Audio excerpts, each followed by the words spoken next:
NBC's Julie Sirkin is reporting on Capitol Hill. Also with us, Mariana Sotomayor, congressional reporter for The Washington Post. And Michael Hardaway is here in studio with me, former communications director and spokesman for Congressman Hakeem Jeffries and former staffer for Senator Dick Durbin. Welcome to all of you.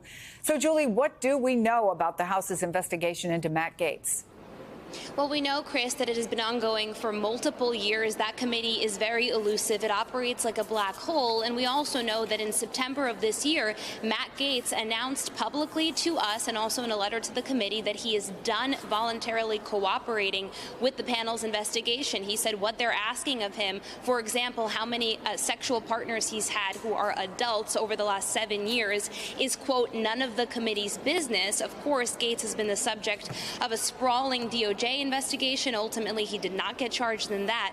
The ethics panel, as you noted, meeting today, at least the investigative subcommittee, to decide whether they will release this report. Once Gaetz handed in his resignation, though, that was effective at 12 noon today, then this investigation presumably could just go away. But sources tell my colleague Scott Wong, for example, that it's not against precedent, that the committee has, in fact, before released a committee report on whoever they've been investigating of people who have left Congress, who have resigned. And I suspect this pressure that we've been hearing about all day long from senators on both sides of the aisle to get the investigation, to get the facts in their hands so that they can be informed when they are processing Matt Gaetz' confirmation to be the head of the Department of Justice. That is a requirement, not an option. I just talked to Senator Kevin Cramer, for example, who was unequivocal in saying that this is actually a waste of political capital for Trump and Republicans, that he presumes that there are more than 5 to 10 Republicans who right now at this moment would vote against Gaetz. He even said he's not sure how he's going to vote, but certainly he's not happy with the guy, including the fact that he said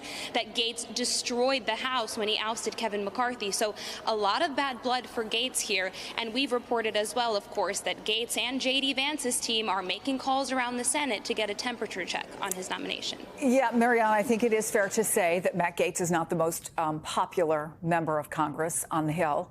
But let me ask you about what you're hearing on the ground, the real options that there are. I mean, obviously, this is a very closed committee. They're not likely to come out and all talk in front of cameras. But what are the chances we find out what's in this report?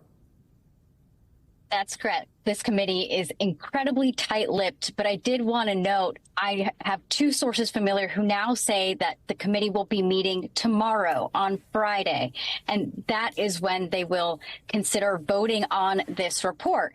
The report could also be publicly released as quickly as Friday. And of course, we have been hearing from a number of senators, both Democrats and Republicans, who very much want this report to be released or at least turned over to the Senate Judiciary Committee so that lawmakers can prepare for whenever Gaetz is before the committee for that hearing. They can read over this report, know that information, and question him on it.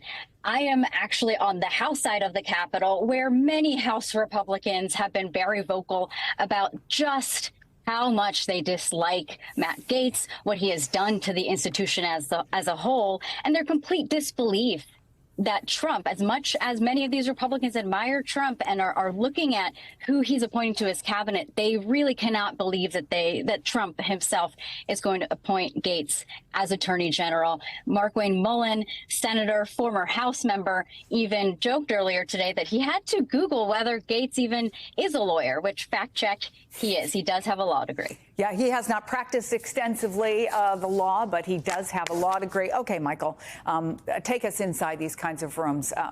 First of all, wouldn't you like to be a fly on the wall? I know I would.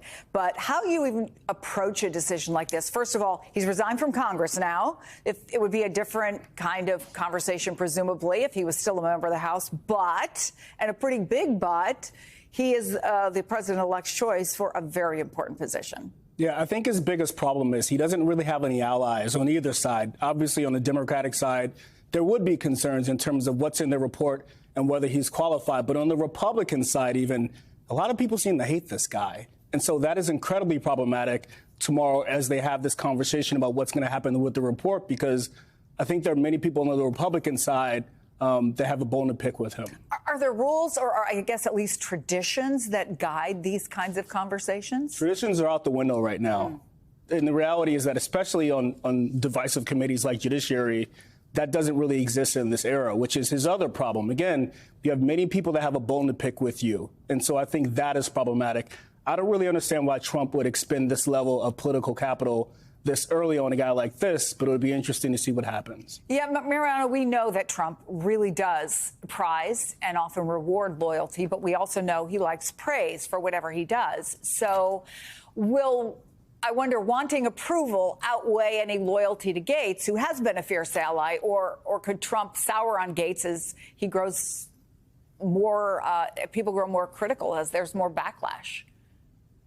It's entirely possible. There are many Republicans on Capitol Hill who are hoping that Trump does sour on this pick. I think one thing to note, especially as we're all waiting for House ethics, is Trump obviously is not just exerting pressure on a number of Republicans here, but it is possible that he will continue to exert pressure on Speaker Mike Johnson. Johnson has told reporters that he is not involved in any way with any House ethics investigation. There is a clear line and of respect, I should say, to make sure that the speaker does not get involved, does not direct these members as to what to do. And that's pretty critical here because there has not been precedent in the past for a Speaker of the House. As much as maybe Trump may try and pressure the speaker, a speaker has never gone to these members to say, don't do this. That if Johnson were to do that, though he has said he is not going to, that would be incredibly consequential and just, again, show just how much influence Trump has. But it's interesting, isn't it, Mariana? We keep talking about how this Matt Gaetz pick is going to put pressure on the Senate side. But on the House side, as you point out, there is a different kind of pressure, but could be pressure nevertheless, right? Of course. And listen, this is just the first test of many, right? Because when Republicans officially have the White House, the House, and the Senate next year, many Republicans I have talked to are privately bracing for that pressure campaign that's going to come from Trump, whether it's in the form of policy, whether it's in the form of trying to reform different parts of the government. Of course, Republicans are on board with Trump's agenda. They're very excited that they have all levers of power to pass this conservative policies that they've been talking about for some time. But the devil's going to be in the details. And that pressure, they know, is coming from the White House at a certain point. So, Michael, you've got Matt Gaetz, you've got Michael Waltz and Elise Stefanik, right? All have been tapped for roles in the upcoming Trump administration. So Speaker Johnson goes in, at least down 3, right, at least temporarily. And I want to play what he had to say about this yesterday. The Republican conference is full of talented people who are extraordinary leaders and have great expertise, and everyone in this Congress, in this conference, could serve in a leadership position in the administration. But I have begged and pleaded with the new president, enough already. Okay, but because our numbers are small. There are still some outstanding decisions to be made, or calls to be made, House seats that have not been filled.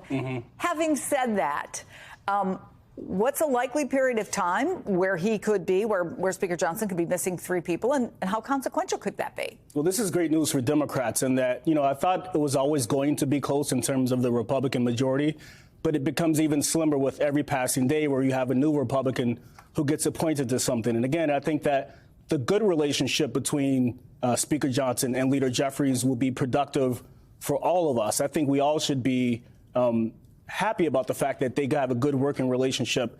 And in terms of keeping the trains running on time and preventing government shutdowns and that sort of thing, I am optimistic about those things happening because of that relationship. When have the trains run on time? Well, we haven't had a shutdown, which is like a miracle in this era of chaos. Okay, I'm gonna give you that.